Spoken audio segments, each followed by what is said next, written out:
Fala, nação rubro-negra, sou eu, Fabrício Lopes, aqui do nosso canal Resenha Rubro-Negra, trazendo para vocês mais notícias e informações do Mengão Queridão. Nesse vídeo aqui, eu quero falar com vocês sobre o que realmente aconteceu com David Washington. Afinal de contas, fechou a janela de transferências ontem à noite, o Flamengo tinha até a meia-noite para registrar jogadores na CBF, mas não conseguimos registrar o David Washington, e eu quero contar para vocês o motivo disso ter acontecido.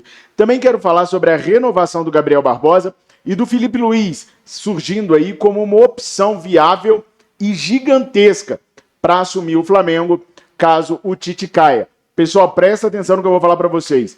A queda do Tite está sendo cogitada nesse exato momento no Flamengo. Ainda não pelos homens fortes, mas por pessoas que têm controle e influência sobre os homens fortes. Eu sou Fabrício Lopes, você está no nosso canal Resenha Rubro-Negra. Curta, comenta, compartilha, mas olha só, antes de chamar a vinhetinha, eu quero falar com vocês sobre o nosso clube de membros. Na nossa live de domingo, antes do jogo do Flamengo, nós conseguimos 110 novos membros. E eu sei que a gente pode conseguir muitos outros, caso você que está aí do outro lado possa nos ajudar, possa e queira nos ajudar. E eu tenho certeza que você pode. Sabe por quê? Porque é só R$ 1,99, parceiro. Por R$ 1,99 você pode ajudar o nosso canal a permanecer aqui, trazendo para vocês todas as informações do Clube de Regatas do Flamengo. R$ 1,99 não pesa no seu orçamento. Você sabe que não. Não tem nada na sua fatura que chegue com R$ 1,99 de despesa. É muito pititinho. Pô, Fabrício, se é tão pititinho assim, então nem vou colaborar porque não vai fazer falta. É pititinho para você. Mas a sua ajuda, somada com a ajuda de outros, faz com que o pititinho fique grande e a gente fique protegido, porque um canal com mais de 3 mil membros, ninguém derruba. E também permite que toda essa infraestrutura que vira e mexe eu mostro para vocês, a gente consiga manter, porque foi uma infraestrutura pensada e adquirida por um canal de 600 mil, e hoje a gente está começando praticamente do zero, tudo de novo. Então tá muito difícil manter isso tudo aqui. Agora, com a sua ajuda, eu tenho certeza que a gente vai conseguir. Parceirão, o link tá aqui, ó, na descrição do vídeo, no comentário fixado e também no chat. Molinho, é só R$ 1,99. Dá essa moral pra gente. Vamos combinar o seguinte? Até o final desse vídeo aqui, a gente vai ter pelo menos 20 novos membros. Tô contando com você, ó. Olho no olho, como sempre foi. Falando a verdade, doa quem doer, como sempre foi. Mesmo que doem nós mesmos. É só R$ 1,99, patrão. Ajuda a gente aí. Vai valer a pena, eu te garanto. Até porque nós vamos fazer sorteios de brindes e também de mantos sagrados oficiais e retrô para vocês. Então dá essa moral para nós aí. Ajuda o pai. Ajuda a gente a permanecer aqui.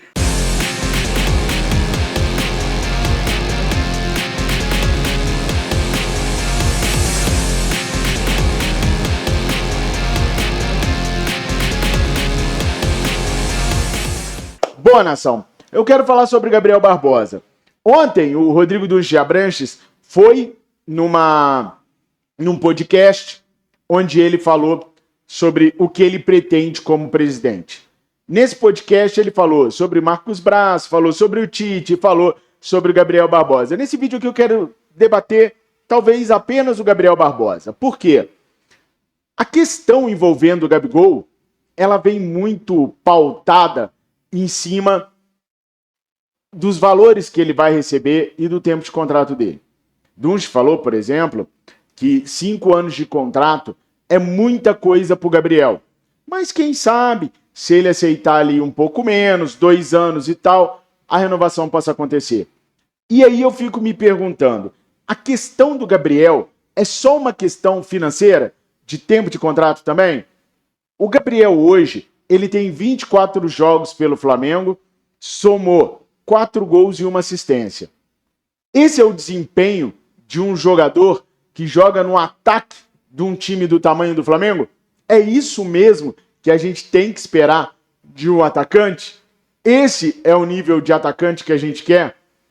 Porque enquanto a gente fica debatendo apenas questões financeiras e de tempo de contrato, a gente talvez esteja esquecendo do principal, que é o desempenho. O Gabriel tem desempenho para ser jogador do Flamengo hoje? Ele está performando o suficiente para ser jogador do Flamengo hoje? Coloque aí nos comentários, porque o debate, a discussão fica muito em cima disso. 5 anos é muito, 50% de aumento, o valor que a gente tem para poder colocar para ele não é o valor que ele quer, mas e a parte de desempenho? Ele entrega para poder ter o seu contrato renovado? Eu quero muito saber a opinião de vocês. Eu quero saber também se vocês acham que depois de uma renovação contratual com o Gabriel, se ele pode vir a render de novo pelo Flamengo. Eu já ouvi uma pessoa falando para mim, Fabrício, já parou para pensar que o Gabriel pode estar inquieto por uma situação de não ter o seu contrato renovado ainda? Que depois que ele tiver o contrato renovado, ele possa voltar a render? Vocês acreditam nisso? Vocês acreditam que o Gabriel possa dar uma volta por cima no nível de poder voltar a ser aquele jogador que outrora era simplesmente o maior dessa geração? Comentem aqui que eu quero muito saber a opinião de vocês.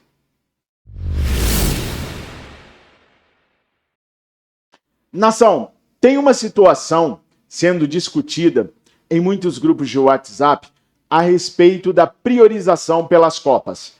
Eu tenho visto muitas pessoas dizendo que o Flamengo está priorizando as Copas em detrimento do Campeonato Brasileiro. Isso porque as Copas talvez daria mais dinheiro ou um dinheiro mais rápido para o Flamengo. Um retorno financeiro mais rápido para o Flamengo. Eu não escondo o jogo mesmo. Eu quero um Flamengo competitivo. Eu quero um Flamengo com grandes jogadores. Para isso eu sei que precisa de dinheiro. E se precisa de dinheiro, na visão do Fabrício Lopes, Copa do Brasil e Libertadores da América são as duas competições que dão mais dinheiro jogando menos jogos. Para mim a conta é simples. 38 dividido por 44 milhões, mais o dinheiro da televisão, dividido por 96 milhões. Aí você vai ter quanto que o Brasileirão paga. 96 milhões dividido pelo número de jogos da Copa do Brasil, nós vamos ter quanto que a Copa do Brasil paga. 200 milhões dividido por 13 jogos, nós vamos ter quanto que a Libertadores paga. Para mim a conta é simples. E nesse resultado de contas, Copa do Brasil e Libertadores pagam mais por ser menos jogos. Menos jogos, teoricamente, menos lesões. Então eu, Fabrício Lopes, sou totalmente favorável a sempre ganhar a Copa do Brasil e Libertadores. O que não quer dizer que a gente não tenha que jogar o brasileiro, que a gente não tenha que ganhar o brasileiro. Isso são duas coisas diferentes. Não tem que priorizar o brasileiro, mas tem que ganhá-lo. Tem que jogar para ganhá-lo. E o Flamengo é um time que tem dinheiro e elenco para isso. O desempenho da equipe do Flamengo hoje prova para nós que o Flamengo não está priorizando as Copas. O Flamengo está jogando mal em todas. Vamos analisar a Libertadores da América, tá? Eu fiz um estudo aqui. O Flamengo tem, na Libertadores da América hoje, 54% de aproveitamento. Vale lembrar que o Flamengo se classificou em segundo no grupo, não foi em primeiro. E ganhou um jogo do Bolívar e perdeu o outro. Ganhou o primeiro por 2-0, perdeu o segundo por 1-0. Fez 13 gols e sofreu 5. Tem uma média na Libertadores de 1,62 gols por jogo. 54% de aproveitamento. Já na Copa do Brasil, em 4 jogos, o Flamengo conseguiu obter 75% de aproveitamento, com 4 gols marcados e 1 gol sofrido, média de 1 gol por jogo. No Campeonato Brasileiro, o Flamengo tem uma média de 61% de aproveitamento.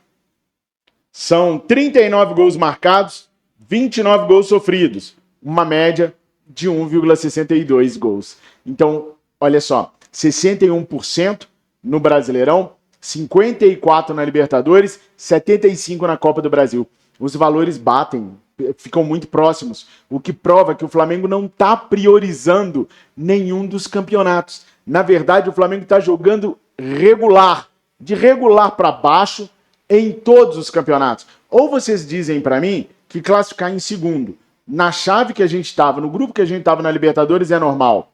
Milionários, Alcas, não, Milionários, Bolívar, não dava para pegar a primeira colocação ali, mesmo com a altitude. Aí você tem a Copa do Brasil. Pegamos pedreira com o Palmeiras, ganhamos um, perdemos outro jogo. Mas aí tem um Campeonato Brasileiro, quarta colocação. Então o Flamengo não está no seu esplendor de desempenho técnico em nenhuma das 3 competições. Então o Flamengo não está priorizando nada. O trabalho do técnico Tite até aqui é ruim. Isso é uma coisa que eu demoro para falar. Eu não sou um cara que com 2, 3 meses de trabalho vem aqui e digo, tem que mandar o treinador embora. A minha cônjuge, a pessoa que eu mais amo na minha vida, Miriane, se perdeu o Carioca, tá fora. O prazo de paciência dela com treinadores no Flamengo, vocês sabem, vocês conhecem a peça. É de um mês. De um mês, 3, 4 jogos no máximo. Não deu certo? Tá fora, patrão. Eu não. Eu gosto de ver um trabalho mais longo, mais duradouro, para entender. E o Tite me parece que já passou de 1 ano de Flamengo, ou está perto de completar 1 ano de Flamengo. E o trabalho dele simplesmente não evolui. Internamente, muitos acham que isso é culpa do Tite ter se afastado um pouco para dar mais espaço ao Tite Filho, ao Titinho. Tinha um desenho na minha época chamado Bob Pai e Bob Filho.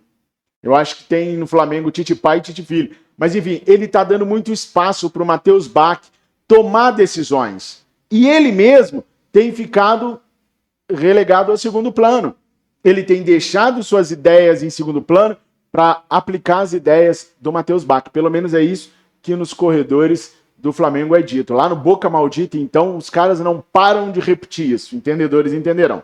Bom, com isso, está começando a ter uma pressão grande em cima do Rodolfo Landim, que é contrário a mandar o Tite embora, mas que agrada-se da ideia de ter um Felipe Luiz dirigindo o Flamengo. Esse negócio de Fernando Diniz, gente, isso daí é viagem, tá? Tá treinando um time de faculdade aí e xingando os caras, gritando com os caras, acabando com os caras.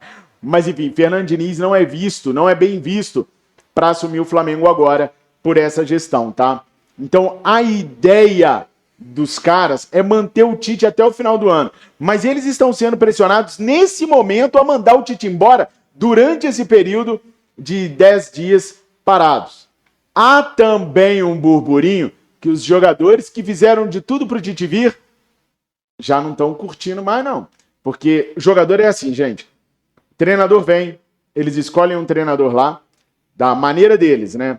O treinador paizão, que protege e tal.